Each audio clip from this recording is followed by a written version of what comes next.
Akatirinodateke Gaurara Sampada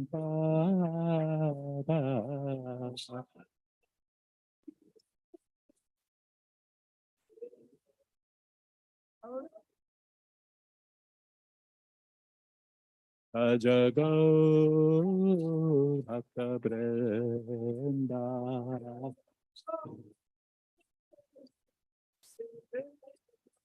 Jaya Shri Krishna Chaitanya Prabhu Nityananda Shri Advaita Gadadhar Srivasati Gaura Bhakta Vrinda Chaitanya Nityananda Shri Advaita Gadadhar Srivasati Jaya Shri Krishna Chaitanya Prabhu Nityananda Shri Advaita Gadadhar Srivasati Gaura Bhakta Vrinda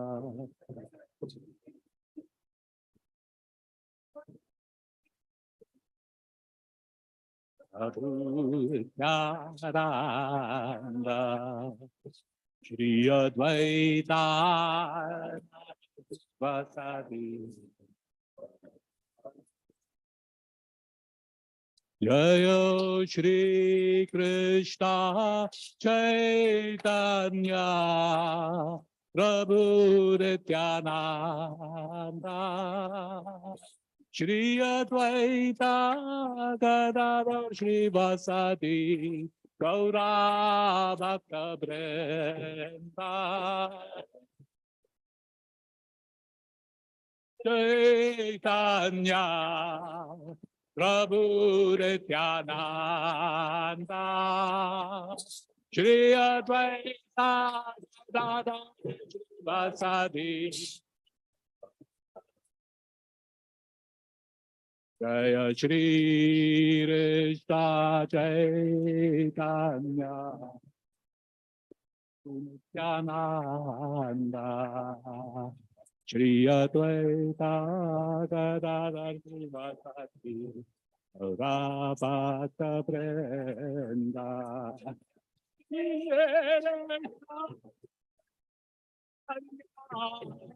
Prabhu Shri Advaita Gadadhar Srivasati Hare Krishna Hare Krishna Krishna Krishna Hare Hare Hare Rama Hare Rama Rama Rama Hare Hare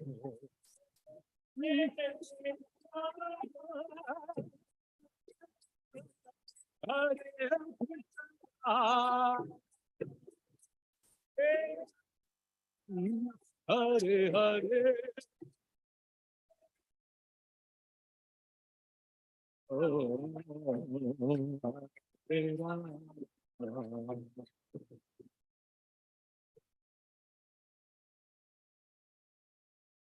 Hare Krishna Hare Krishna Krishna Krishna Hare Hare Hare Rama Hare Rama Rama Rama Hare Hare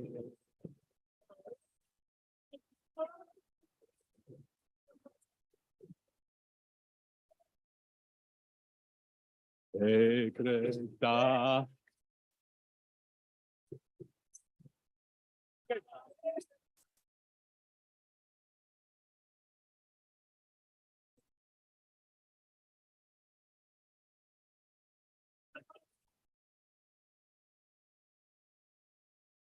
Hare Krishna, Hare Krishna, Krishna Krishna, Hare Hare, Hare Rama, Hare Rama, Rama Rama, Hare Hare.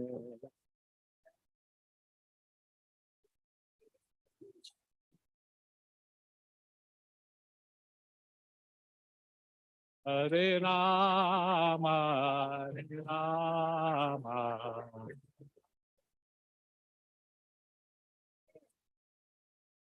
Hare Krishna, Hare Krishna, Krishna Krishna, Hare Hare, Hare Rama, Hare Rama,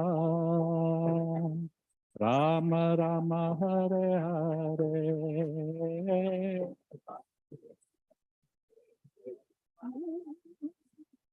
Krishna Hare Hare, Hare Rama, Hare Rama, Rama Rama, Hare. Once more. Hare Krishna, Hare Krishna, Krishna Krishna, Hare Hare, Hare Rama, Hare Rama,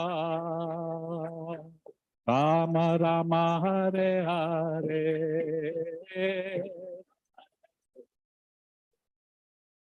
Hold on, hold on. That's right.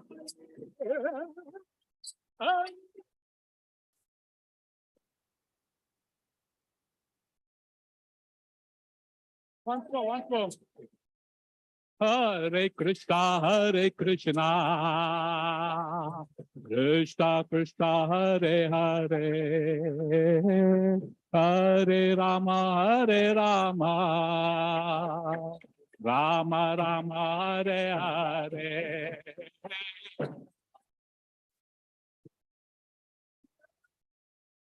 Krishna, Hare,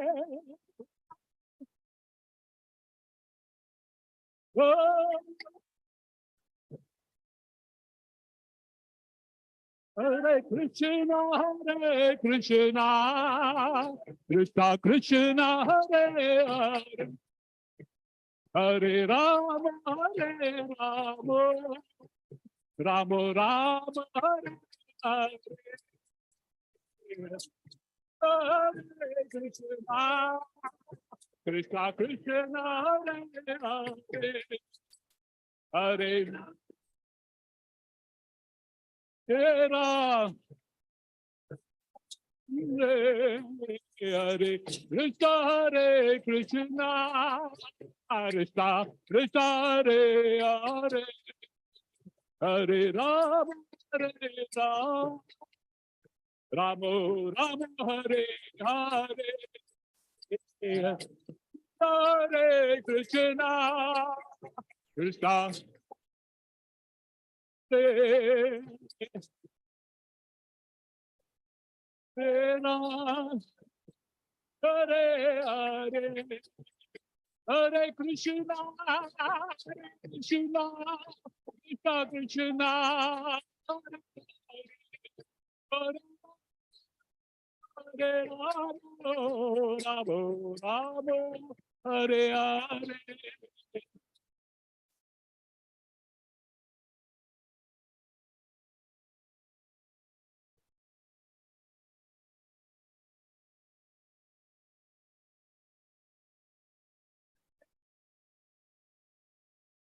Hare Krishna, Krishna Krishna, Rama, Hare Rama, Rama Rama, Hare Hare.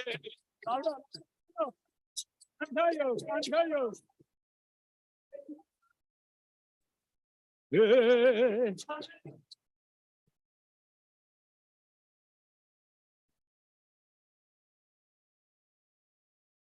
Hare Krishna, Krishna Krishna, Hare Hare, Hare Ram, Ram Ram, Hare Hare.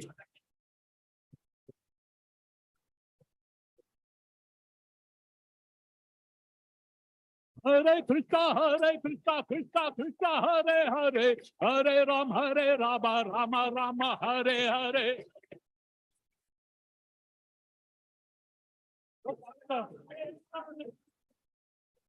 Hare Krishna, Hare Rama, Rama, Hare Hare.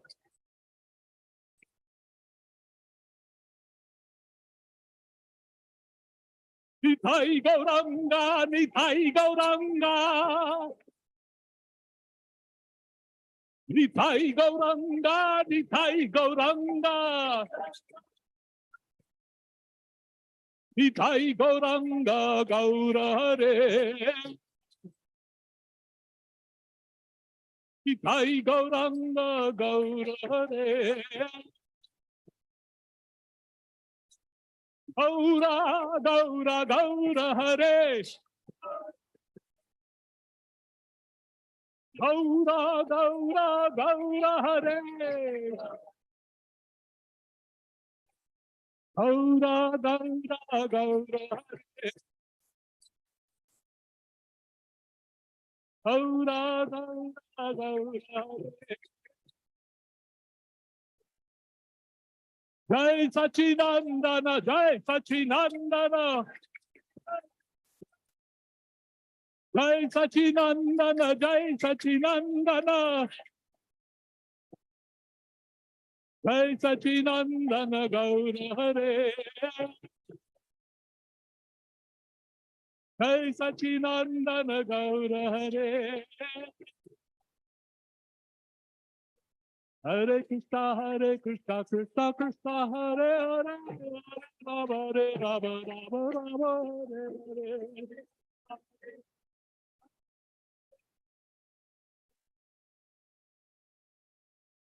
Hare Krishna, Krishna Krishna, Hare Hare, Hare Rama, Rama Rama, Hare Hare.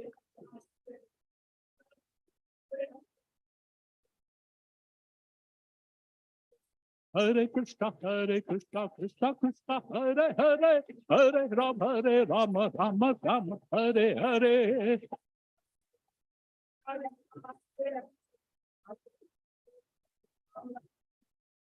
Hare Krishna, Krishna Krishna, Hare Hare, Hare Rama, Rama Rama, Hare Hare.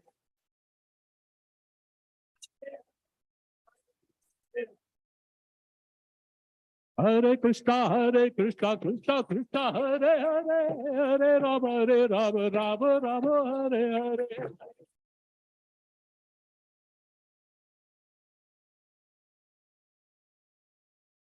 Hare Krishna, Krishna Krishna, Hare Hare, Hare Rama, Rama Rama, Hare Hare. Hare Krishna, Hare Krishna, Hare Bol, Hare Krishna, Hare Krishna, Krishna Krishna, Hare Hare, Hare Rama, Rama Rama, Hare Hare. Hare Krishna, Hare Bol, Hare Bol, Hare Krishna. Hare Krishna, Krishna Krishna, Hare Hare, Rama Rama, Hare Hare.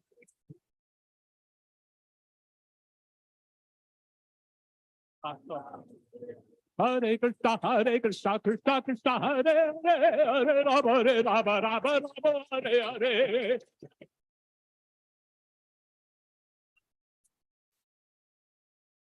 Hare Krishna, Krishna Hare Hare, Rama Rama, Hare Hare.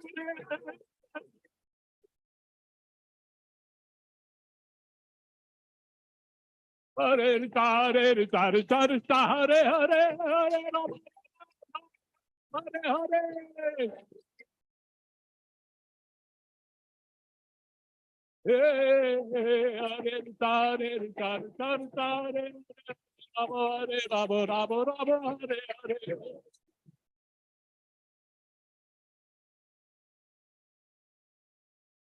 Hare Krishna, Hare Krishna, Krishna Krishna, Hare Hare, Hare Rama, Rama Rama, Hare Hare.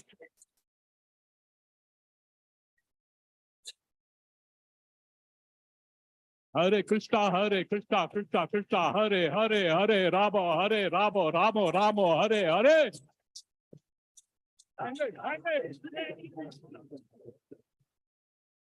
Hare Krishna, Krishna Krishna, Hare Hare, Hare Rama, Rama, Hare Hare.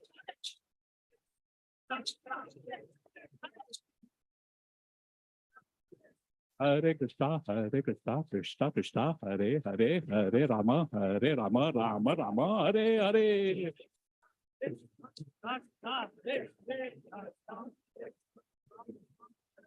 Hare Krishna, Krishna Krishna, Hare Hare, Hare Rama, Rama, Hare Hare.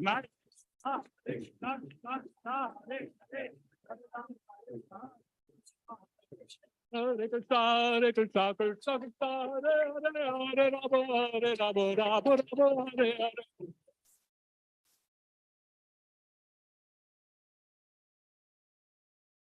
Hare Krishna, Hare Hare, Hare Rama, Rama, Hare Hare.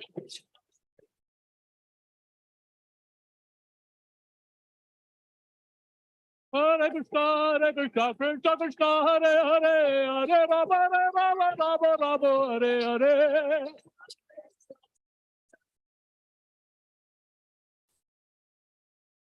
Hare Krishna, Krishna, Hare Hare, Hare Rama, Hare Hare.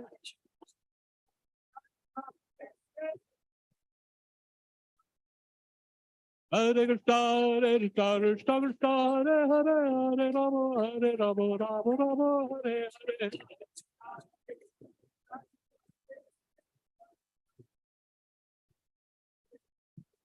Nitai Gaur Haribo,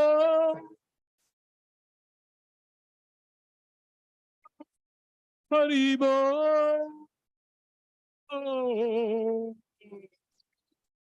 Haribo, Nitai Gaur Haribo.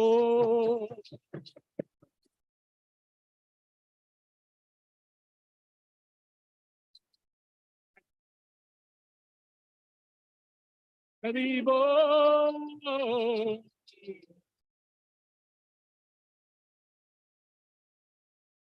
Once more. Then we'll pick it up. Nitai Gaur Haribo,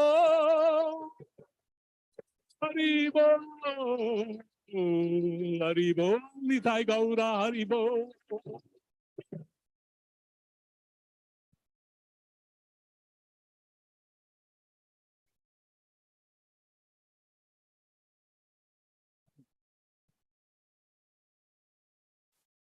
Nitai Gaur Haribo, Haribo, Haribo, Nitai Gaur Haribo, Haribo.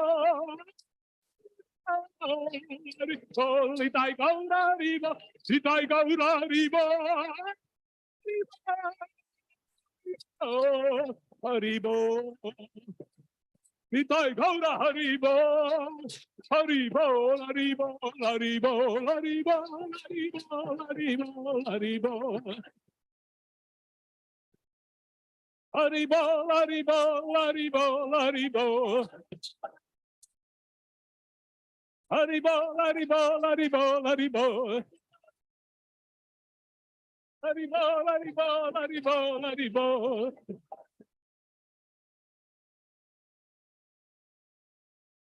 Jaya Prabhupada, Jaya Prabhupada, Jaya Prabhupada, Jaya Prabhupada.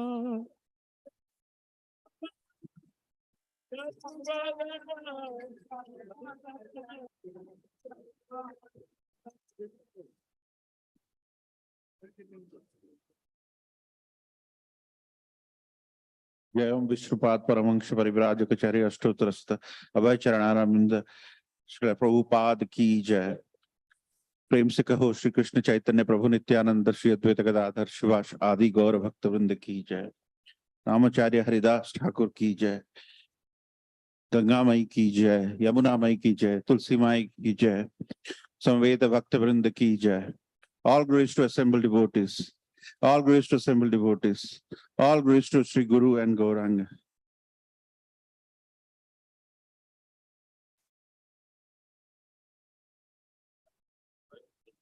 Prabhu, you're missing in action.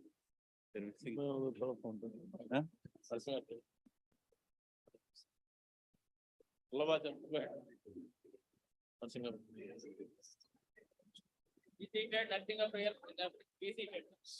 Namaste Narasimhaya.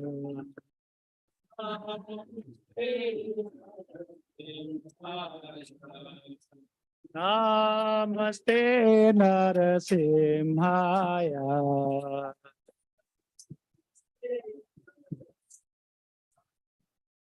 Prahlad Daino.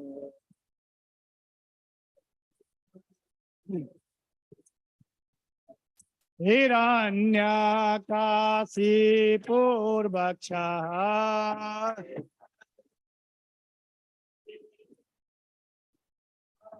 Hiranyakasipurvaksha.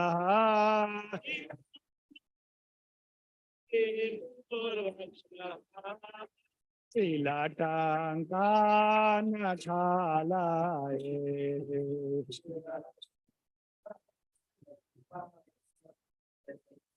Silatangkanakalaye.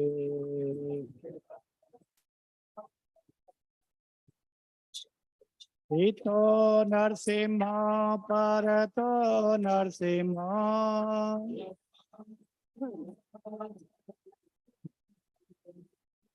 Ito Narsimha Parato Narsimha.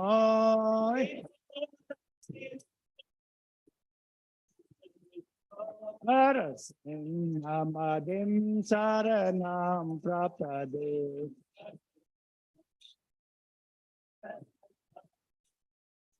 Narasimhamadim Saranam Prapade.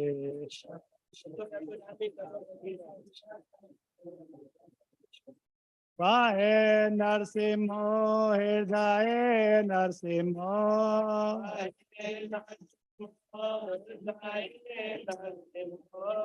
Vahe Narsimho Hirdaye Narsimho.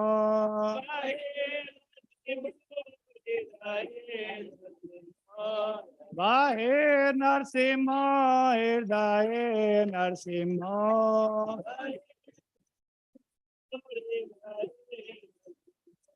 Narasimhamadim Saranam Prapade.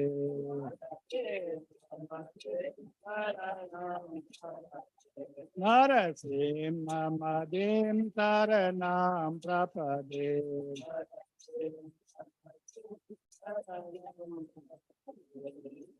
Avakara Kamalavare Nakam Adbhuta Sringa Lalita Hiranyakasipu Tanu Bringa Kesavadrita Narahari Rupa Jai Jagadish Hare Jaya Jagadish Hare Jaya Jagadish Hare.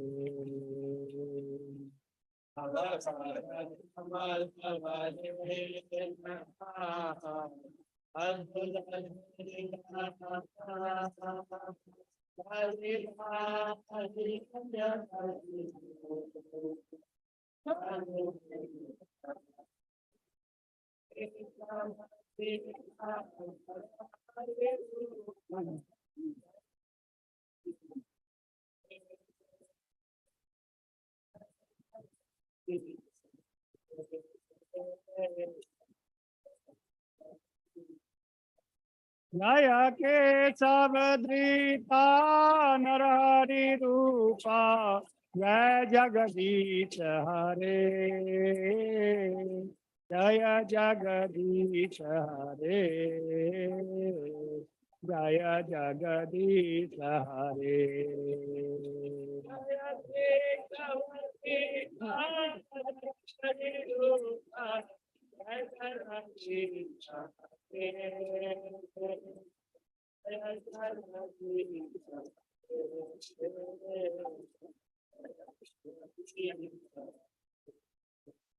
Jaya Narasimha Dev, Jaya Narasimha Dev, Narasimha Dev, Jaya Narasimha Dev.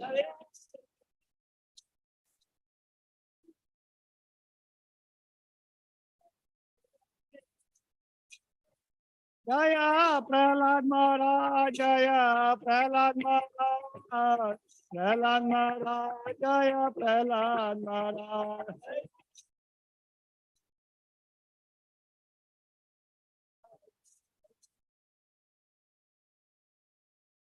Jaya Jaya Prabhupada, Prabhupada, Prabhupada, Jaya Jaya Prabhupada.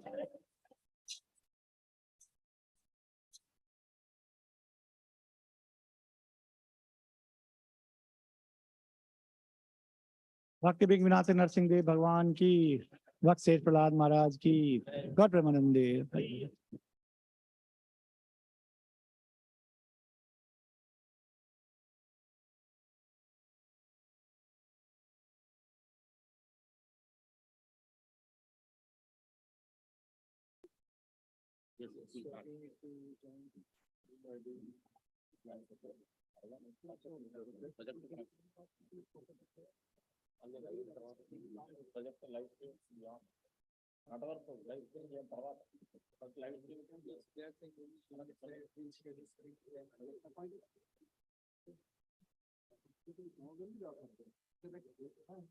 Yeah, we can move you.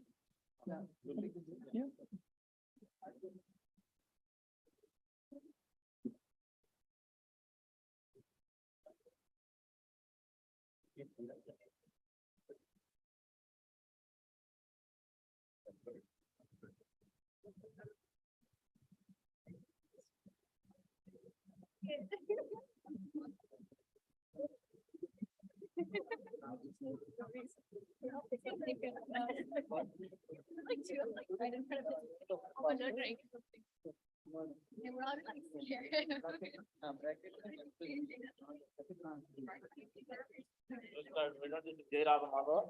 Capital G.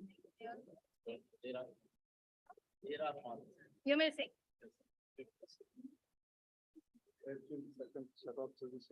Jaya Radha Madhava Kunja Bihari.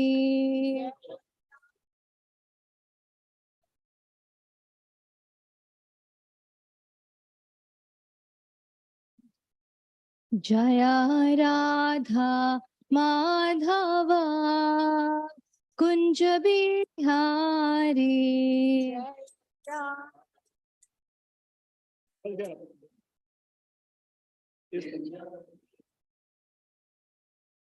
Jaya Gopi Janavallabha Girivaradhari.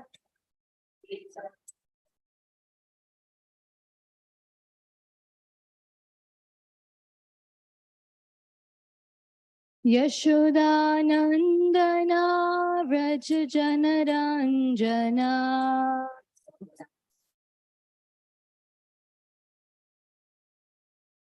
Yashodanandana Vraj Janaranjana.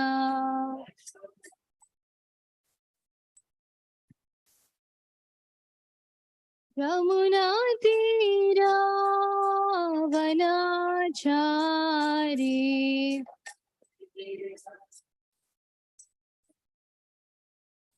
Yamuna Tira Vanachari.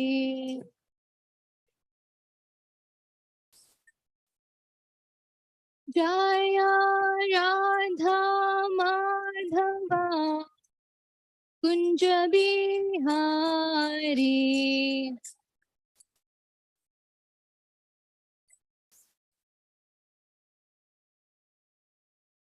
Jaya Radha Madhava Kunja Bihari.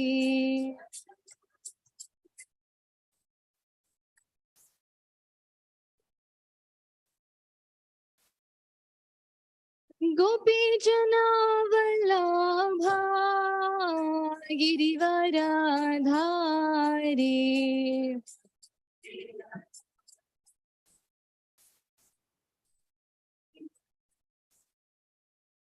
Hare Krishna, Krishna Krishna, Hare Hare, Hare Rama, Rama Rama, Hare Hare.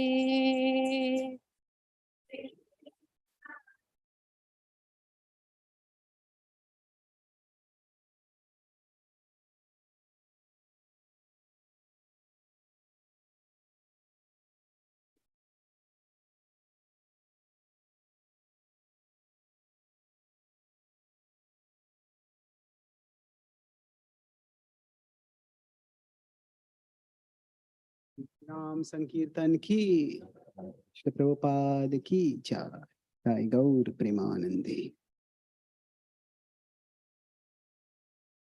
ओम ज्ञान तिमिरन sorry okay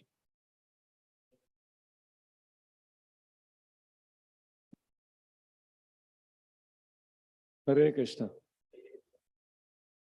We are supremely fortunate that amongst us, our dear His Grace Chaitanya Charan Prabhu is here.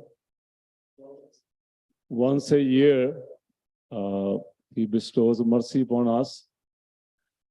I was amazed at how he's following on the footsteps of His Divine Grace, A.C. Bhaktivedanta Swami Prabhupada. He's been traveling all over the world for many years now, but very extensively traveling. I think he has already spent 3 months in US so far. And he's heading tomorrow to Canada. He goes to Australia, England, but spending almost 6-7 months outside of India. And then he goes back to Govardhan Eco Village in his ashram. We really we feel grateful, fortunate to have your association. And he's a great, wonderful friend of all of us, mentor, guide for me personally, an inspiration to actually go deep into the wisdom that's hidden in the our Vedic scriptures and make it very practical, very applicable to our lives. So let's welcome Prabhuji by chanting 3 times loudly. Hari Bol, Hari Bol, Hari Bol. And Mataji's almost here. I want to introduce, many of you know Gauranga Mahaprabhu's mother's name. Please raise hand if you know the name. Gauranga Mahaprabhu's mother's name? Sachi Mata. So today we also, you can have darshan of Sachi Mata here. Our dear Gaurang Prabhu, His Grace Gaurang Prabhu Brahmachari, his mother, Mother Sachi, she's also here. I think she's walking right now. She's visiting New Jersey, staying with us. So you can also, after the program, you can take her association. Here she's walking in. Arge Sachi Mataji ki. Hare Krishna. Srila Prabhupada ki. This is very fortunate mother who has given birth to His Grace, Gauranga Prabhu. So Mataji is here amongst also. You can take her association. Thank you very much. Without any further delay, Prabhuji, please. Thank you.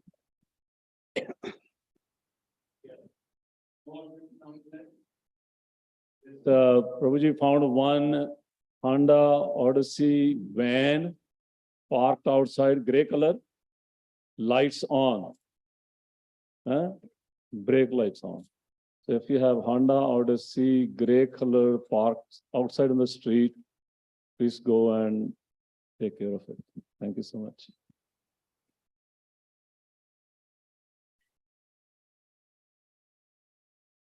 Om Jnanatimirandhasya Jnananjanishalaakaya Chakshurunmilitam Yena Tasmai Shri Gurave Namaha. Nama Om Vishnupadaya Krishna Pristhaya Bhutale Shrimate Bhakti Vedanta Swami Iti Namine. Namaste Saraswati Deve Gauravani Pracharine Nirvishesha Shunyavadi Paschatya Deshatarine Vancha Kalpatarubhyascha Kripa Sindhubhya Evacha Patitanam Pavanebhyo Vaishnavebhyo Namo Namaha. Jai Shri Krishna Chaitanya Prabhu Nityananda Shri Advaita Gadadhara Shrivasadi Gaura Bhakta Vrinda. Hare Krishna, Krishna Krishna, Hare Hare, Hare Rama, Rama Rama, Hare Hare. Hare Krishna. I'm grateful to be here amongst all of you today. And I'll speak on the topic of how devotion can improve our relationships. And this is based on Bhagavad Gita 12:15. So I'll be using this also as a whiteboard to write things. So I'll explain the meaning of the verse, then we'll recite the words, and then we'll discuss it. So Yasman, by whom? No udvijate lokaha. By that person, other peoples are not disturbed. Yasman no dvijate loko. Then lokan no dvijate. By people, such a person is not disturbed. Chayaha. Lokan no dvijate chayaha. And what are the typical disturbances that may happen in interpersonal relationships? They are listed. Harsha is jubilation, becoming very happy. Amarasya, dejection, becoming very unhappy, totally devastated. Bhaya, becoming extremely fearful. Udvegai, just becoming apathetic. So all this panorama of emotions is avoided. Harsha, marsha, bhayo, dvegai. Mukto, one who is free from all those things. Mukto yaha, such a person, cha me priyaha, that such a person is very dear to me. Mukto yaha, sacha me priyaha. Yasmano dvijate loko. Lokano dvijate chayaha. Harsha bhayo dvegai.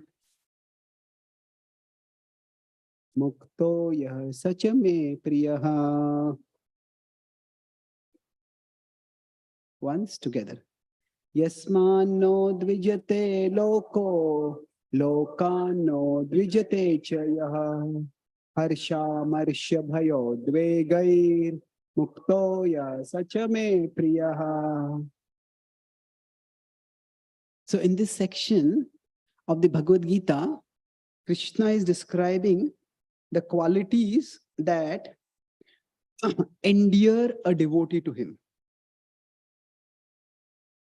He's telling that one's devotion is seen not just by how one worships God.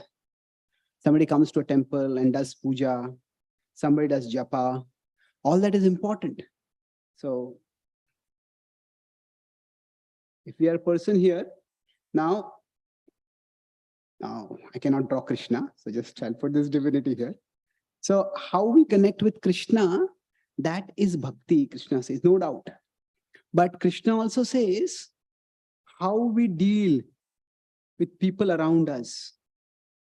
that is also a part of our bhakti. And he's saying that a person who deals with others, what is the way? Krishna is telling that this world is a place of agitation. It is dukkhalaya. So the way to deal with others, which will endear us to Krishna, is that we don't disturb others. And we are not disturbed by others. So how is this possible?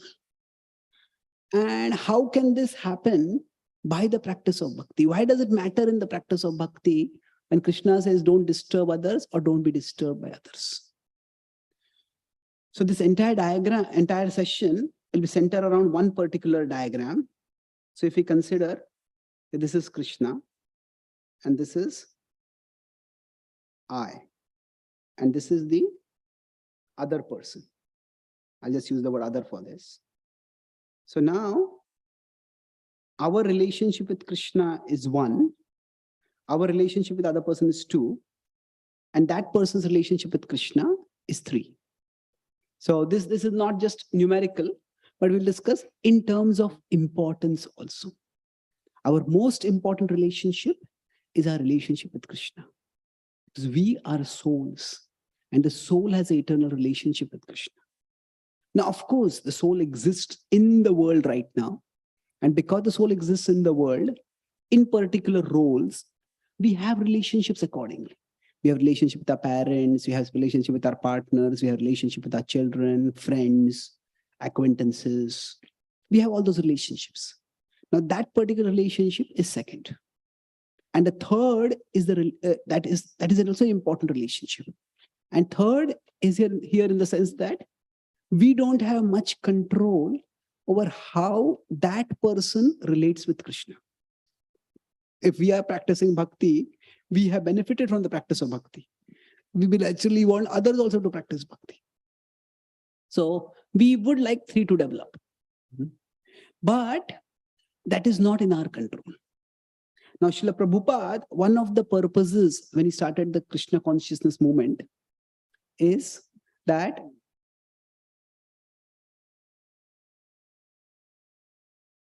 one of the purposes Prabhupada says to bring all people closer to each other and closer to the prime entity, Krishna. So this, Srila Prabhupada said, is one of the purposes of the Krishna consciousness movement. And this is ultimately the purpose of the Bhagavad Gita also. So that means closer to each other and closer to Krishna. That means the ideal situation would be where 1, 2, and 3 all develop together. That we become closer to Krishna, the people who I'm related with, they become closer to Krishna, and we also come closer to each other. So now in this process, when we are trying to do this, normally we think of bhakti as one. This is bhakti.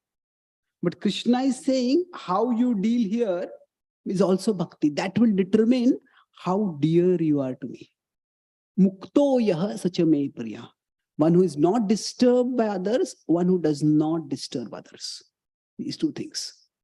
Now, I'll talk about this session in 3 broad parts. First is how disturbances occur in relationships. Second is how we can avoid disturbing others. And third is how we can avoid being disturbed by others. Okay. So how do disturbances occur in relationships? Now, disturbances occur because we all at a basic level are different individuals. And we all have different ways of thinking, different ways of analyzing, different ways of approaching life. And even if 2 people are basically good people, still there will be disturbances. Now, when there are conflicts, broadly we could classify the conflicts into 2 categories. You can tell me if there's a difference, it sounds to you, adversity and atrocity. Is there any difference between the two of them? Can you say what is the difference? Anyone? Yes?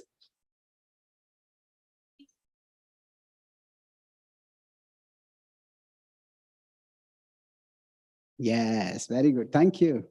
Hare Krishna. So we could say it happens by itself. And it is done by someone. So in the Bhagavatam, when Bhishma is instructing Yudhishthir, he talks about these two kinds of difficulties. Aho kashtam, aho anyayam. So which is kashta and which is anyaya? Kashta is adversity. So aho kashta. And anyaya is what? Atrocity. So now among these two, both can happen. If we apply this in terms of relationships, so adversity and atrocity means, say, two people try to work together, two people try to do some service together, and try to somehow the two people don't get along with each other. And then they're always rubbing against each other in the wrong way, rubbing each other in the wrong way. And that causes some conflict, that causes some distress. Now, neither person is ill-intentioned, but it is just that the two people are different, and that's why they have difficulties. That is atrocity. Now, adversity would be, are you causing some adversity to us? Or atrocity? Okay. So, atrocity would be when one person deliberately wants to hurt the other person. One person deliberately wants to make the other person's life miserable. So once I was trying to facilitate a mediation between two people, and the first person said to the second person that, I can see that you're very angry with me. Can you tell me why you are so angry? What have I done to make you so angry? And the second person said, you exist.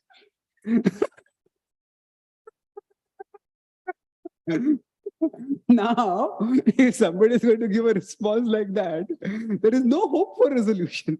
What do you expect? Just to not displease you, I should stop existing? That's not going to happen. So if somebody is having that kind of negative attitude towards someone else, then there is going to be atrocity in the relationship. So in general, disturbances occur. So we could say broadly, adversity is unintentional, atrocity is intentional. And so sometimes just two people, because they are so different, some problems come up. And of course, real life is not that black and white. It's not always easy to find out when somebody did something. Was it accidental? Was it circumstantial? Was it intentional? We don't know that. We can't always know. But over a period of time, once or twice, if something is done, that is an accidental. But if somebody is doing something repeatedly, then that is likely to be intentional, isn't it? Or at least we understand that this person is not particularly trustworthy in this area. So if we tell our secret to someone, something we share our heart and tell someone, and then tomorrow everybody knows about it. We told something private and everybody knows it. And they say, why did you tell everyone? The person says, I told only one person. I'm not responsible for what that person did. Now we could, if it happens for the first time, we could say that is naive. Maybe that person is just foolish and doesn't know how the world works. But if that happens repeatedly, we understand either this person can't keep a secret or this person doesn't want to keep a secret. All of you know what is gossip? Gossip. When does gossip start? When we hear something we like. about someone we don't like. When we hear something we like, hey, I always knew this was a bad guy. I always putting on a mask, putting on a facade. And now I came to know, now in public interest, I will tell everyone. So when we hear something we like about someone we don't like, at the time, gossip begins. We may hear so many things about so many people, but that doesn't mean we'll start gossiping. So now when people act, broadly, people's actions, they range over a spectrum. They could be circumstantial. That means in that circumstance, that person did something. Then they could be conditional. And they just have a conditioning to behave like that. And then there could be intentional. So that means in that circumstance, that person just succumbed to it. That's largely based on circumstances. Then sometimes that person has a conditioning, like I said, if we tell a secret to someone. Now, it could be that somebody is deliberately poking and trying to find out from that person. And then that extracts the secret. So that if that person is not there, that person wouldn't have spoken. Circumstantial. There are some people who just can't keep a secret. That's their conditioning. That their conditioning, everything that goes in, there is no filter what comes out. That's just the conditioning is there. Now, they don't want to gossip, but they can't stop gossiping. No. Now, this is no justification, but just some people just have that conditioning. Then it's not that we can't trust them with any secret. That means. And some people, it's intentional. They deliberately go out of the way to find secrets, to get the secrets, and then broadcast the secrets. It's done with a cold planning. So if you consider anger and hate, are the two the same?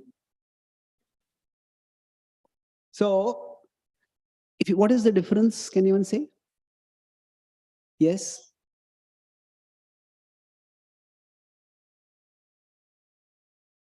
Sorry, okay, one person at a time. I have 2 ears, but I can only hear one person. Yeah, please.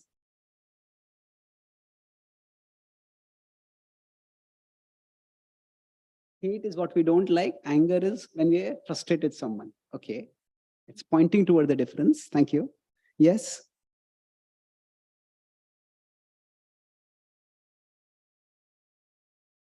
Okay. So anger is short-lived.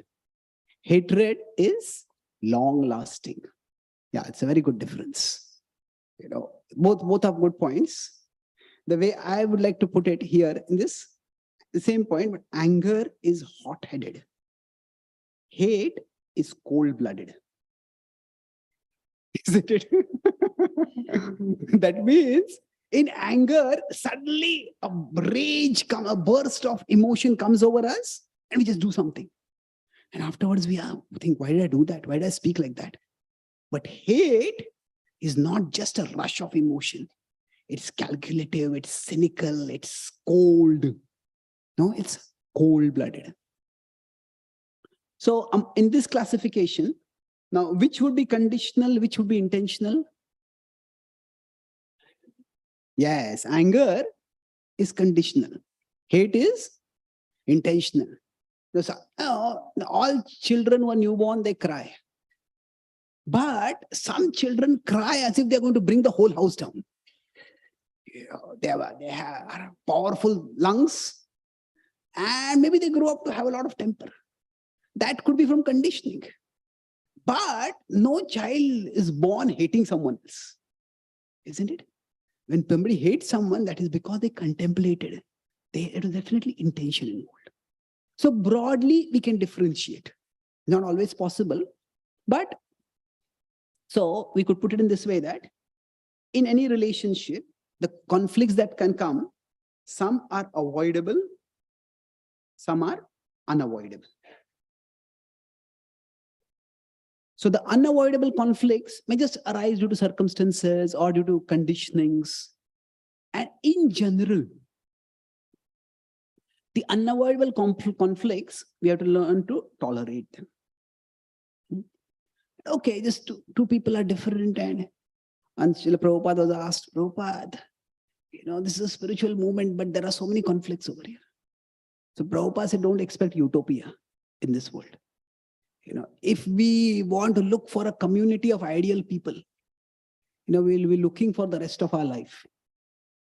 And even if we found a community of ideal people, we wouldn't get admission there, isn't it? Because who among us can claim to be ideal? So there are some inevitable conflicts and we learn to tolerate them. But when there are avoidable conflicts, we have to mitigate them. We have to counter them. We have to deal with them appropriately. Now, in this adversity and atrocity, when the Pandavas in their life, the conflicts the difficulties that they face, the adversity that the difficulty that the Pandavas faced, were they adversities or atrocities? Atrocities. Okay, can you say which was atrocity for the Pandavas? Yes? Yes, the house of fire. Now the house of fire, when that was set on the house of fire, no, the house of lack, that was set on fire. So now that was completely cold-blooded, isn't it? The full plan was made. Can you imagine how much hate somebody would have? You build a palace just to burn it down and burn those who are inside down. So that was an atrocity. Then, yes, especially the dice game in which Draupadi was eventually dishonored. So that was an atrocity. One more. Yes, that was the first. What? The poisoning of Bhima was also, and that is the first atrocity. Okay, Abhimanyu being killed was also an atrocity. Now, people dying in a war is not an atrocity, but 6 people ganging up on one lone warrior and killing, that's an atrocity. So these are atrocities that the Pandavas faced. And initially, the Pandavas' attitude was tolerate. Now, when Bhima was poisoned, he said, okay, let's tolerate. Let's keep it. Let's not make too big an issue out of it. And even when there was fire, the palace of lack was set on fire, the Pandavas just discreetly went away from there. Then they came back, they were given half the kingdom. There also they didn't make an issue. You planned a conspiracy, you tried to burn us. They tried to keep the conflict minimum. But eventually, when the Pandavas, when Draupadi was dishonored, then a line was crossed. Even after that, the Pandavas tried to resolve amicably.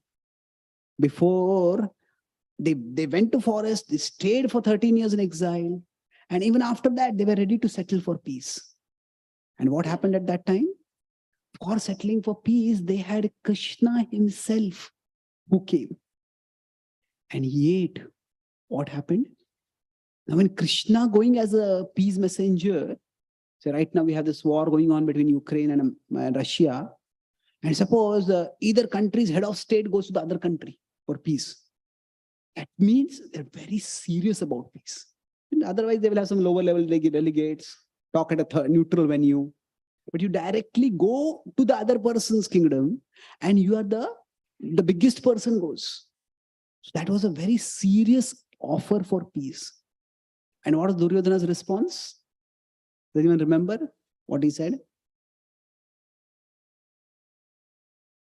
Yes, not even the tip of a needle can pass through. That much land I will give. Now, if at that time we had social media, it would have become Insta reel viral.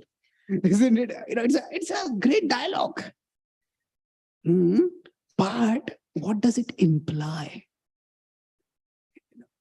If we consider, say, we invite somebody for a program and they don't want to come. So they make some excuse.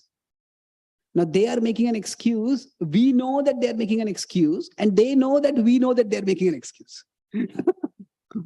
But still, at least they have the courtesy to make an excuse. Suppose they say, even if I die, my dead body will never come to your program. Now, that is not just a no to the invitation. That is a kick in the face of the inviter, isn't it? So Duryodhana's reply was like that. And at that time, the Pandavas decided that there is no way that we can avoid the war now. Because if a person with such arrogance is given unchallenged power, once the Pandavas would be out of the picture, then he would have unchallenged power and he would break havoc in society. So he had to be stopped. So now here, I'll talk about the second. Now we are moving toward the second part. The first part is to talk about how disturbances occur. Sometimes they're unavoidable, we tolerate. Sometimes they're avoidable, we can't tolerate, we have to mitigate. Having said that, how do we know whether something is just circumstantial, conditional, or intentional? Well, be patient. Like the Pandavas, they didn't immediately break the relationship, try to attack. Okay, let's tolerate it. Let's wait and watch. Maybe the temperature will cool down. Don't just react. Be patient. They were. But when a line was crossed, so Krishna says, don't disturb others. Now, what does don't disturb others mean? Does that mean that whatever the other person does, we do nothing about it? No, it's not that. It means that basically we act in a way that is important for our responsibility, for our service. We don't go out of the way to provoke others.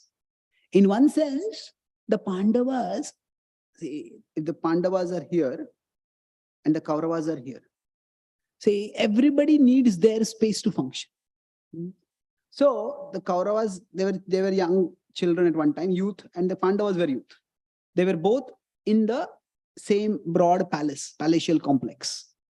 And the Kauravas couldn't tolerate their presence. So the Kauravas wanted more space. Then the Pandavas basically gave them the entire Indraprastha. And then they created their own space. So the Pandavas gave them Hastinapur. So, okay, you want more space? You can have your own space. And we find some other space.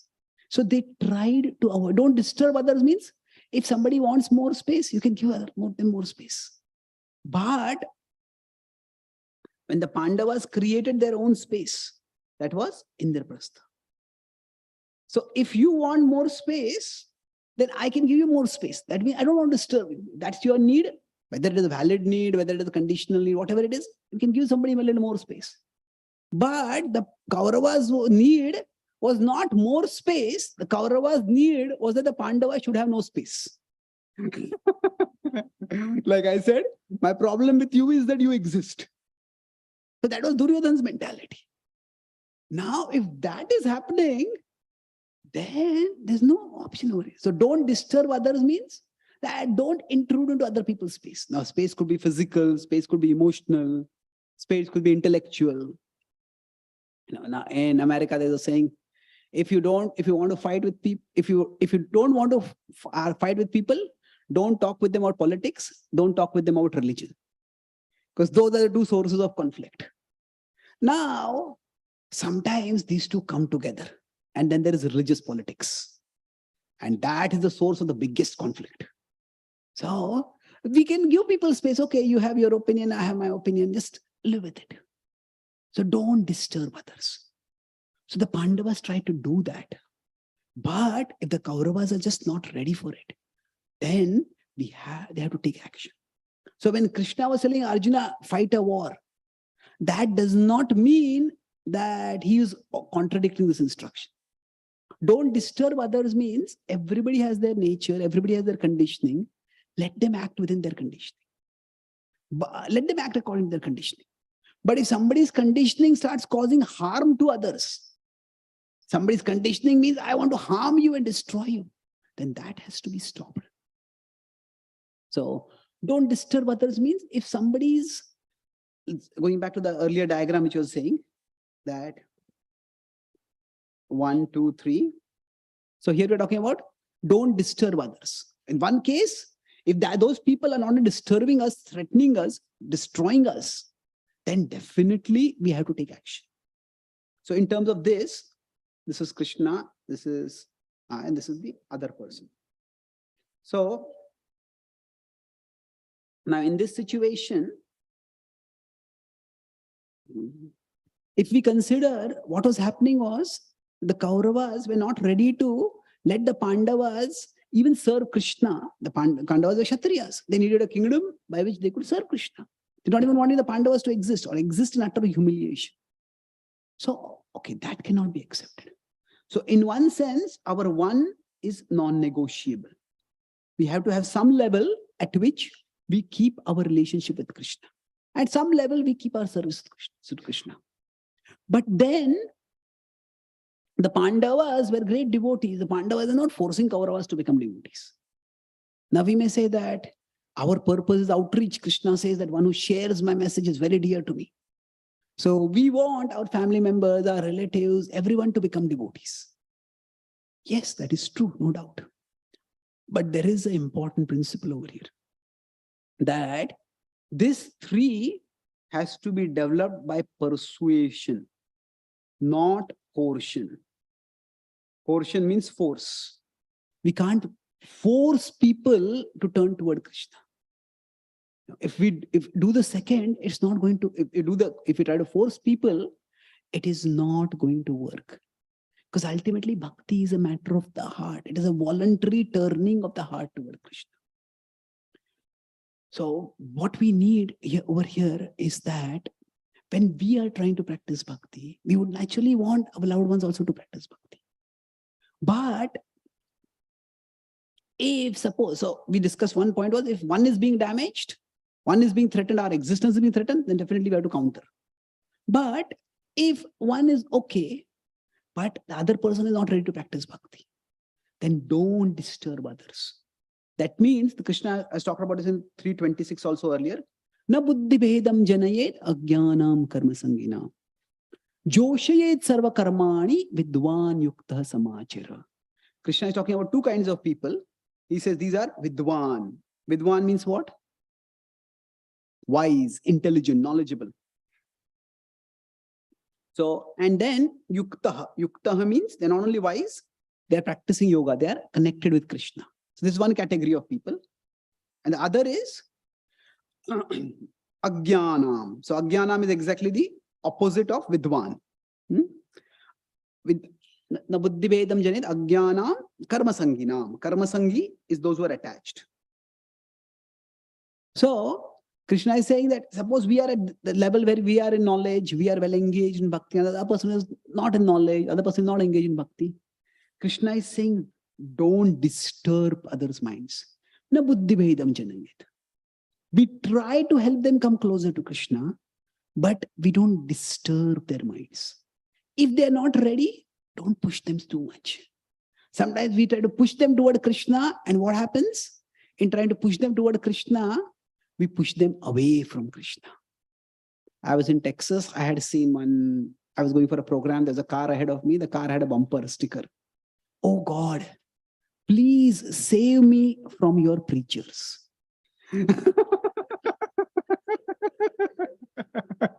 So normally, God saves us through his preachers. But if the preachers are holier than thou, very pushy, fire and brimstone kind of preaching, that domineering, moralizing, then I don't want anything to do with such people. So we have to see that if that three is not working, then what do? We have to understand that actually they may not have a relationship with Krishna, but Krishna has a relationship with them. And Krishna still has a plan for their life. Sometimes we think of Krishna consciousness. Means we think what with Krishna conscious vision we think means that if you are looking at somebody from Krishna conscious vision, you say, what is that person doing in relationship with Krishna? Does that person come to a temple? Does that person chant the holy names? What is that person doing in relationship with Krishna? This is one aspect of Krishna conscious vision. And that is true. But that is only one aspect of that vision. Okay. The other aspect of the vision is, what is Krishna doing in relationship with that person. Because Krishna is in that person's heart also. Sarvasya chaham hridisannivishto. Krishna is in everyone's heart. So because Krishna is there, what is Krishna doing in this person's life? We need to observe that person, understand that person. Maybe that person is not really spiritually inclined in terms of coming to a temple and hearing classes, but maybe they like music and maybe they're open to devotional music. So just give them some devotional music. Don't force them to do something that they're not ready to do. Sometimes we think that this 3 is entirely dependent on me. No. It is dependent on Krishna. And many times that 3 develops, that the person's relationship with Krishna develops not because of us, but in spite of us. Sometimes we push too much. Sometimes we push too much and that person gets alienated. So I once gave a class. The topic was God does not believe in atheists. God does not believe in atheists. Now, what does that mean? Normally, what we would say, atheists don't believe in God. Yeah, atheists don't believe in God and God returns the favor. So, now what does that mean? That God sees that actually this person is a soul. Around the soul, there is a mind, and around the mind is the body. So, soul, mind, and body. Now, in the mind, there is some conception of atheism. But Krishna sees beyond that atheism to the soul. You may think you are an atheist, but Krishna says, you are a soul and you are my part. So in that sense, God does not believe in atheists. So what we need to understand is, going back here, that even if in each of these relationships, even if, we put it this way, that even if there's no relationship from that person toward Krishna, from Krishna toward that person, there is still a relationship. And sometimes we just need to leave things in Krishna's hands. Don't disturb the other person too much. If they're decent human beings, they're doing their things responsibly, they're not practicing bhakti, then we treat 1, 2, and 3 independently.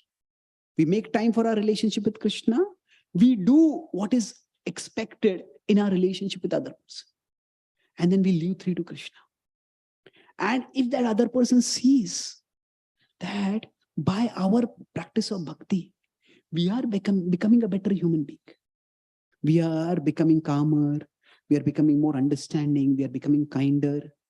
And they will see that difference. And they'll say, hey, what is this? What is changing you so nicely? Then they will also want to practice bhakti. So know that we are not the deliverer of anyone. So don't disturb others if they're not ready to practice bhakti. Just maintain that relationship nicely and let Krishna do his magic. So of course, what we can do, as I said earlier, is instead of forcing people to do some particular activities in bhakti, we can try to find what interests them. Say, these are bhakti activities and these are their interests. So we may think that actually their interests have nothing to do with bhakti. But actually bhakti is far bigger than what we think. In bhakti, lots of things can be done.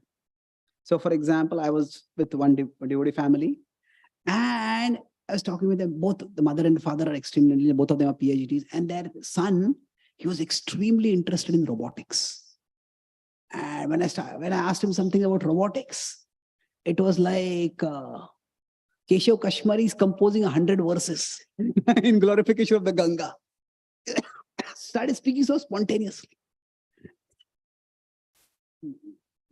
Then talking for some time, then his parents told me that he has no interest in bhakti. Then I asked him, so in robotics, what do you do? He says, we primarily make robots for Amazon. Amazon in their stocking places, they want to use robots which can just pack and move things efficiently. So he says that he was going for some robotics competition. So I said, so what if you made a robot of Krishna speaking the Bhagavad Gita? He said, no, that one, no, just went away. I was talking with his parents, and after about 15 minutes, he came back. That's not a bad idea. He said, that would be unique. Nobody else will make a robot like that. So then, after a week or two, his parents called me and he said, now he's reading the Bhagavad Gita to find out which verses will be cool on his Krishna robot. So here what happened was, there could be an intersection between bhakti and his interests. So instead of forcing others to practice bhakti, we try to find somewhere their interests intersect with bhakti. So as parents, we naturally want our children to practice bhakti. And we inspire them, we encourage them. But at the same time, we don't want to force them.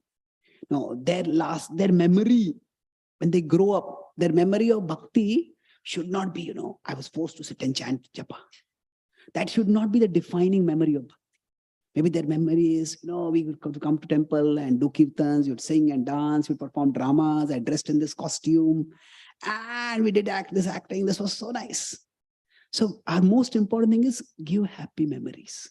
And eventually everyone will make their choices and Krishna will guide them in making the right choices. So this is don't disturb others. Unfortunately, by taking this class so long, I am disturbing all of you. So, but I'll try to finish. So we have the third part now. What is the third part? Don't be disturbed by others. So in one sense, these two are not so watertight categories. But now how do we avoid being disturbed by others? So as I said, don't be disturbed by others doesn't mean that other person can do anything and any atrocity and we just tolerate that. We just let them walk over us. That's not the point. Krishna tells Arjuna, Tam Stitiksha Sabharata, tolerate. But that doesn't mean he says, oh, just tolerate the cover of atrocities. No, that is not the point. See, tolerance, what does it mean?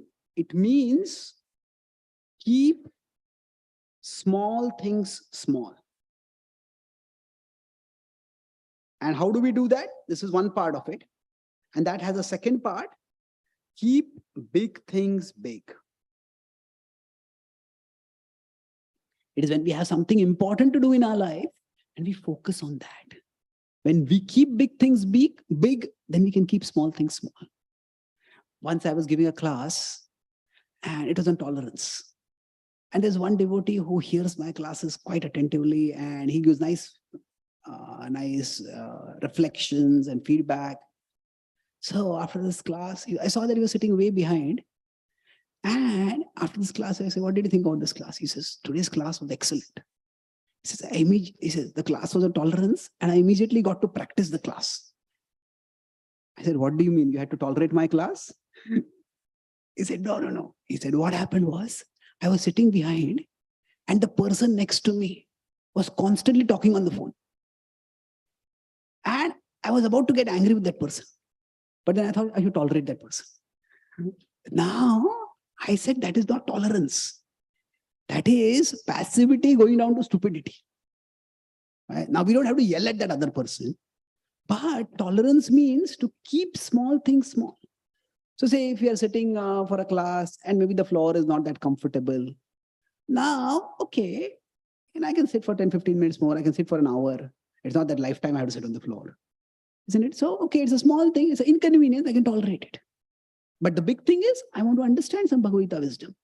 So focus on the big thing, keep the small thing small.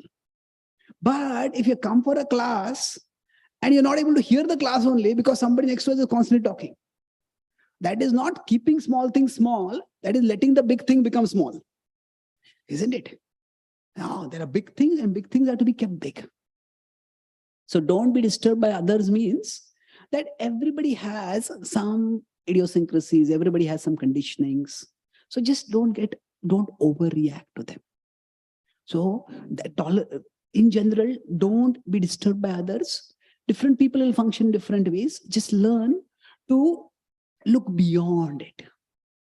Now, the way to look beyond this is that in general, if I'm here, I have a relationship with Krishna. This is my relationship with Krishna. This is my relationship with the other person.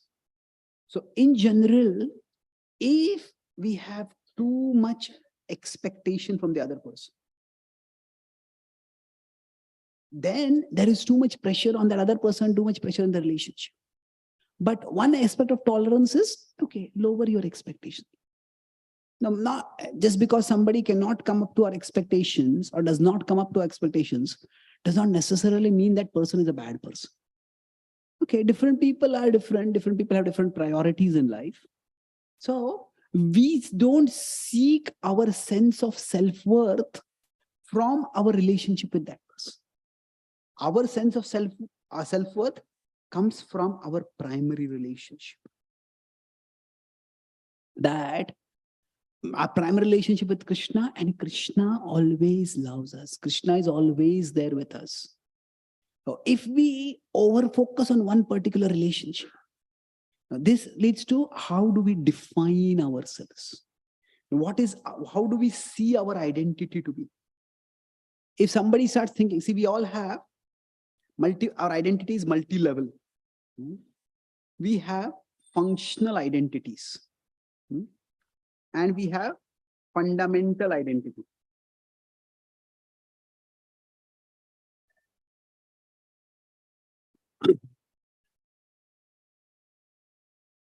So the functional identity is that, we could be parents, we could be children, we could be professionals, we could be citizens of a particular country. All these are parts of our functional identity. And our fundamental identity is that we are souls who are parts of Krishna. Now, we could say this is Vyavaharik and this is Paramarthik. Now, which is the most important identity? The fundamental identity. Now, that does not mean the functional identity is unimportant. It is important in its context. When I come to America, one of the key messages that I'm going to want to share here is, or anywhere in the world, is that we emphasize our fundamental identity. But at the American immigration, if they ask for my passport, I can't say I'm a soul who is a part of Krishna. I have to tell them my functional identity. I have to show them my Indian passport. So in certain relationships, our fundamental functional identities are important. But the thing is, if we start defining ourselves by our functional identity, if I start thinking my soul identity is I'm a parent, and then, or if that becomes our soul identity, then if our children don't become the way we want them to become, or even if children are doing well, but they just go away from our home, they go to college, they get settled, they get married, then if my identity was only as a parent, then who am I after that? I'll have no identity left. So sometimes if our self-worth is only being defined by a relationship, then that is a very insecure sense of self-worth. Nowadays in college, young people, their self-worth is defined by how many dates they go on or how many boyfriends, girlfriends they have. That causes so much insecurity because their self-worth is defined by a relationship which is not under their control. Our self-worth needs to be defined with our relationship with Krishna. And that's why in a functional relationship, even if there are some ups and downs, okay, that doesn't mean I'm a bad person. That doesn't mean that I am. It's like the three levels of at a functional identity. If we get too obsessed on it, it may happen, I have lost. We may play, if you think I'm a sports player and we lose a match, I have lost a match. Okay. Sometimes the worse than that is I am lost. I don't even know what to do. But the worst of all is I am a loser. Now, in a functional identity, when we face failure, that is how we may start defining ourselves. Now, I am a loser. And then if somebody doesn't treat us well, we will get extremely disturbed. And that is why our first and foremost identity should be that we are parts of Krishna. In that relationship, we will never be lost and Krishna will never treat us as a loser. Because Krishna loves each one of us. If you consider, I am here, and say Krishna is here. Sizes are not representative. But now, how much is the distance between us and Krishna? Sorry? Nothing. Okay. Nothing is also a thing. No thing. Okay. But yeah, he's, you can say, in one sense, extremely close to us. He's in our hearts. You know, he's closer to us than the closest person can ever be, even if we hold them in the tightest of hugs. Yet, but the point is, Krishna is close to us, but we are far away from him. Because in one sense, we have turned away from him. However, the distance between us and Krishna is just one thought. If we just think about Krishna, we can experience his presence. Now, we will not experience it steadily because our thoughts don't focus steadily on Krishna. But Krishna is just one thought away. And the more we direct our thoughts towards Krishna, the more we become Krishna conscious, the more we will have internal stability by that Krishna connection. And the less we will be disturbed by upheavals in our functional relationships, by how people deal with us. And that does not mean that, again, we'll just tolerate anything and everything, not abuse and violence and stuff like that. But we'll be able to respond maturely. We won't let small things become big. And that way, by keeping small things small and focusing on the big things, we can avoid being disturbed by others, and we can see beyond disturbances to develop healthier relationships. So the healthier our relationship with Krishna, the healthier can be our relationship with others. So I'll summarize. I broadly spoke 3 points today. First, I talked about how disturbances occur in relationships. There are avoidable disturbances and there are unavoidable disturbances. So unavoidable, we can say they arise because of conditionings or circumstances. They're circumstantial or conditional. And then there are avoidable that arise because of intentional. Yes. So we discussed about atrocities and adversities. So disturbances do occur. Now, how do we respond to them? The second part we discussed. Don't disturb others. So in that connection, I discussed the example of the Pandavas, that in general, we don't know if somebody's behavior is fine disturbing to us. So initially we give them benefit of doubt and tolerate. That's what the Pandavas did. But it becomes clear it's intentional. Then we have to mitigate. But either way, our focus is not on that person. Our focus is on our service to Krishna. We discussed here, don't disturb others, don't be disturbed by others. That means that we may need to treat, ideal is 1, 2, 3 grow together. But if not, then treat 1, 2, 3, our relationship with Krishna, our relationship with others, and their relationship with Krishna as independent. Don't force others. Try to find how we can use persuasion, not coercion. And the last part was, don't be disturbed by others. And the way to not be disturbed by others is to focus on our fundamental identity. That our functional identity is important, but we don't let that become our defining identity. We are very clear that that is not as important as our fundamental identity. Then, just because something goes wrong in our functional identity, we won't see that I am a loser. If we think like that, we'll overreact. If we are grounded in our relationship with Krishna, then we can tolerate upheavals in our functional relationships, and we can move towards making those relationships healthier. Thank you very much. Hare Krishna.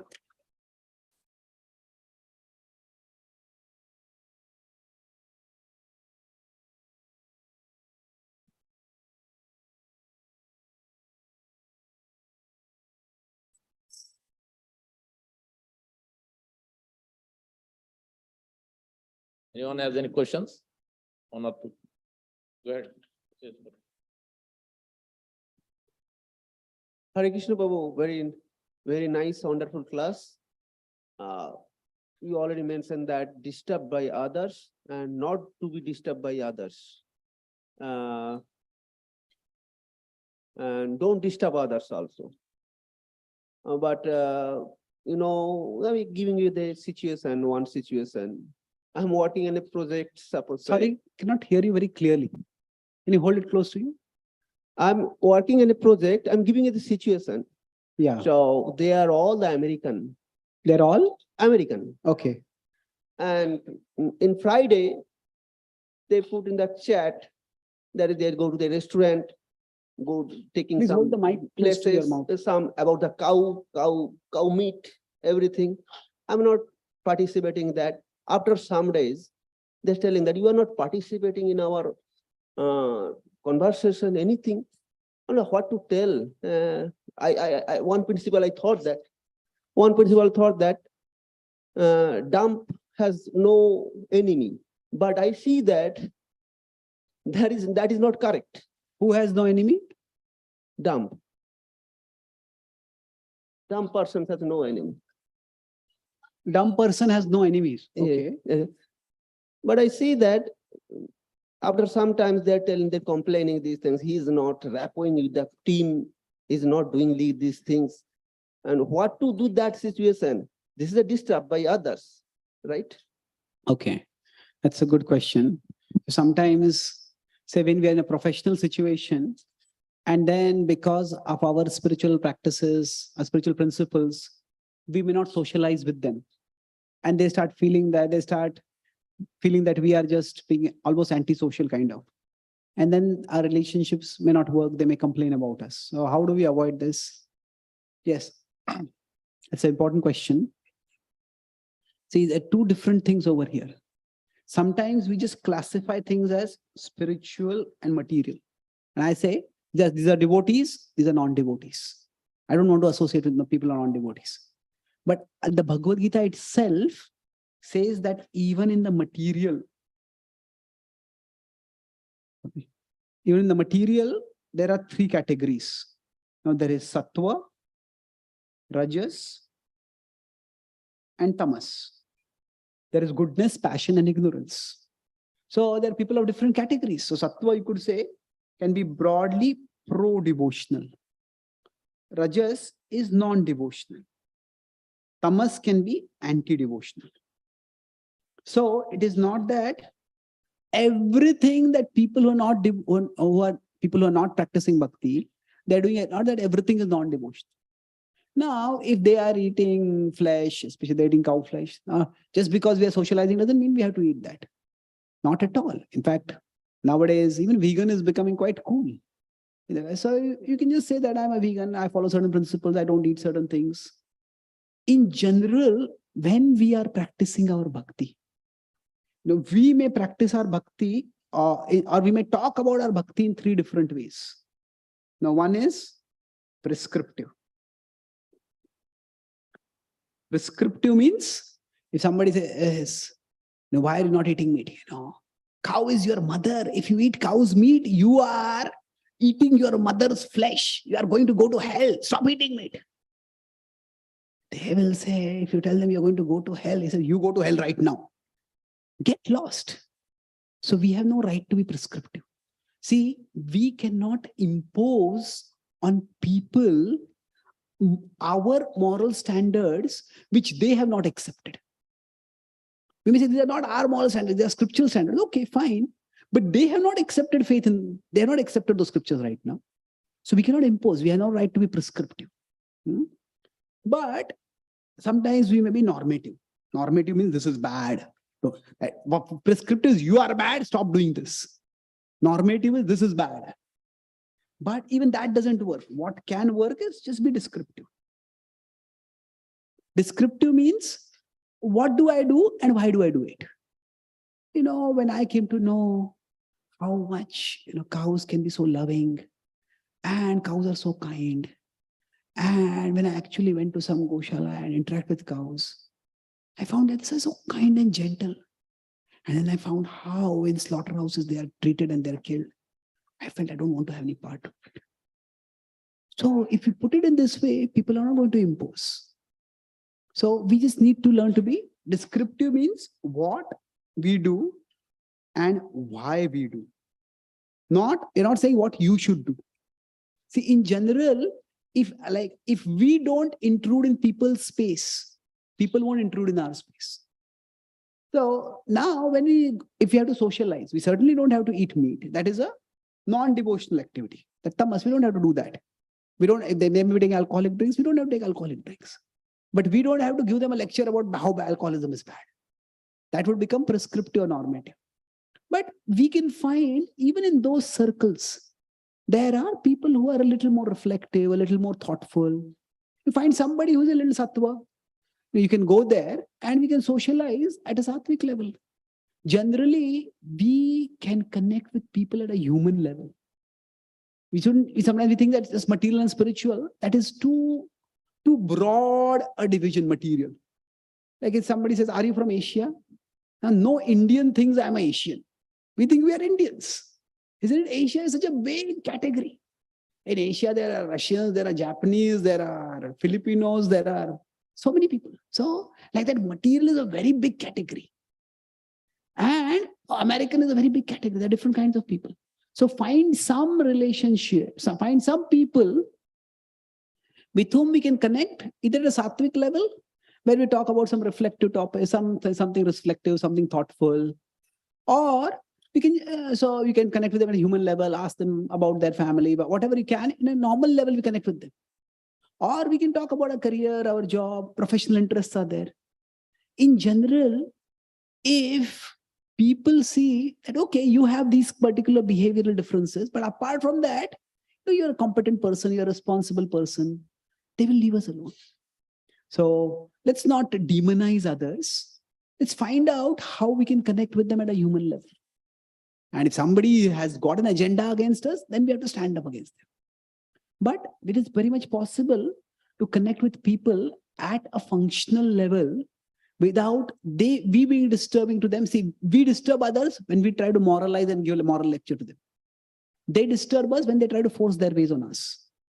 But there is a possibility that you live within your boundaries, I live within my boundaries, and still we can work together. Okay? Yes. Thank you, Prabhu. Thank you. Any last question? Mataji, any questions? Okay. Do we have time? I don't want to delay. Okay. Okay.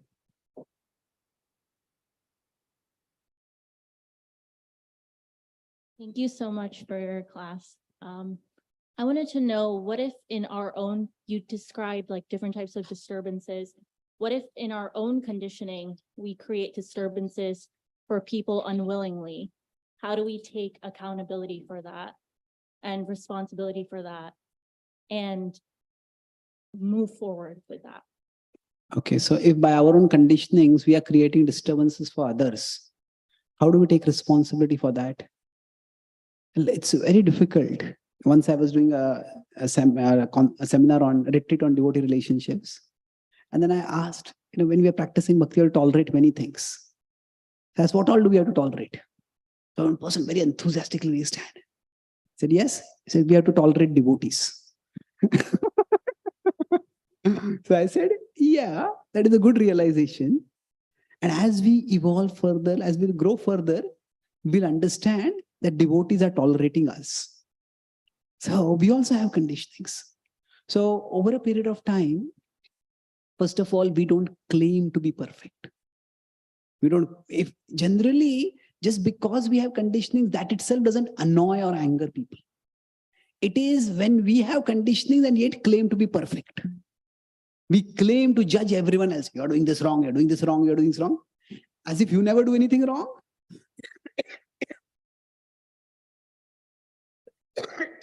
So if we are not judging and criticizing others, then generally people will accept us with our conditionings. Now, and apart from that, if we find that if we can have some close friends who can give us some feedback, then from them we can learn, okay, when you do like this, this particular disturbance comes. Okay, then we learn about it. Then we try to improve it as much as we can. Now, sometimes we may not be able to improve it, but at least we can be aware of it. If we are aware of it, then we won't just rush into it and Sometimes when you get excited about an idea, you become overbearing. Okay, I'm just excited. I want to make everyone else excited. I didn't want to be overbearing.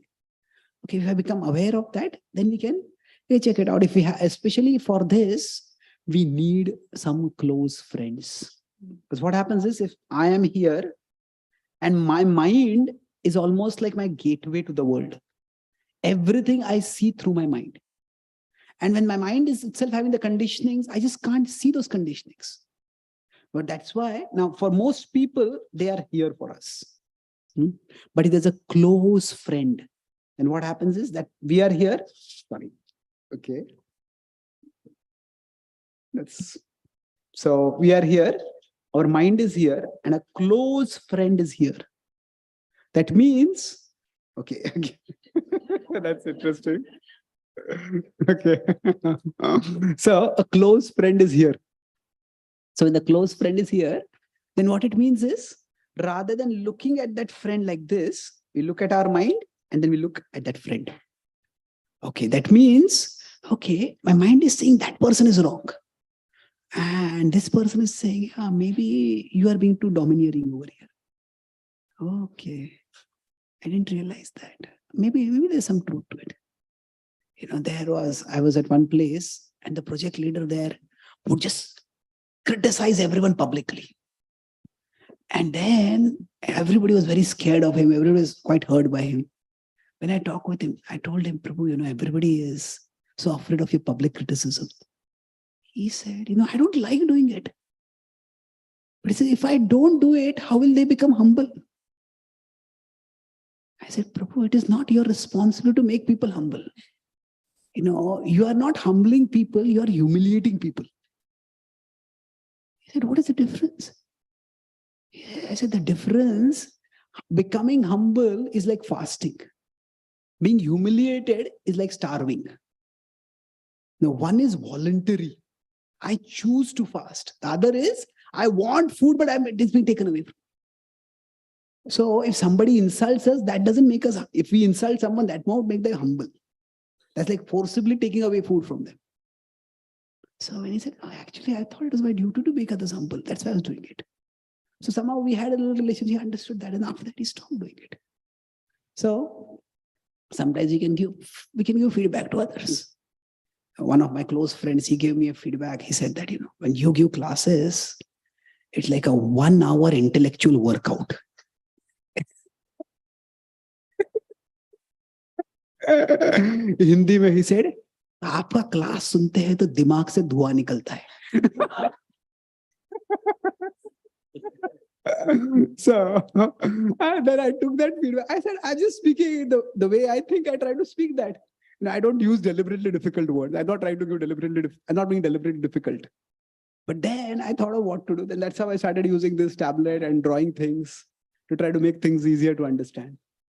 So sometimes we need to have close friends who can give us honest feedback. And that's how we can learn about the conditioning that we're not even aware of. Okay. Thank you. Thank you very much. Shrimad Bhagavad Gita ki, Srila Prabhupada ki, Gaur Bhakta Vrinda ki, Nitai Gaur Premanande. Hare Bol. Thank you so much, Chaitanya Charan Prabhu. Can I just make an announcement? Yes. So much of what I spoke today is from this book. You are not your mind, you are better. This is 64 reflections on managing the mind based on Bhagavad Gita. So how our mind can sometimes worsen our relationships, how our mind can make us get caught in our own conditionings and prevent us from connecting with others. So it's both about self-management and relationship management and how the mind management can help us in that. So there are 64 articles. And like the simple diagrams I was drawing, each article has a diagram, each article is 2 pages. So it's very easy to understand the concepts. It won't be an intellectual workout. And then these are 365 quotes inspired by the Bhagavad Gita. Mind your own mind before you mind other people's minds. So it takes courage to accept our weaknesses. It takes even greater courage to accept ourselves with our weaknesses. So this is inspired by 1835 in the Bhagavad Gita. So like that, each quote is inspired by one particular verse from the Bhagavad Gita. This is also a very good gift to give to friends and relatives who are not interested directly in reading spiritual books. They might just like some wisdom. So both of these are available, and I'll be behind in case any of you would like to have sign on the book also. Thank you very much. Hare Krishna. Very good. Prabhu's book table is there outside in the reception. If anyone would like to take those, please contact him. Quick announcement. Today's Sunday feast is sponsored by two families. Dhirak Parik Prabhu and family is here. And Mohan Prabhu and Subhashini Mataji and family, they're also sponsoring. So let's bless them with loud Haribol. Haribol, Haribol, Haribol. They are here, please come forward. You can give token gift, garland. Both of them. Okay. May 30th is Pandav Nirjala Ekadasi, fasting from even water. And then June 3rd, Saturday is Lord Jagannath Snana Yatra is coming up, which is the Saturday evening. We'll have celebration at this temple. So please join, invite all others. This is a birthday of Lord Jagannath, very, very important day, very, very auspicious day to do service, to offer yourself with body, mind, words, whatever way you can. So please let us know if you like to do any service, contact us. Lord Jagannath Ratha Yatra is also coming up. June 10th, Saturday is in New York. First Ratha Yatra in this area. June 24th, Saturday is Atlantic City Ratha Yatra.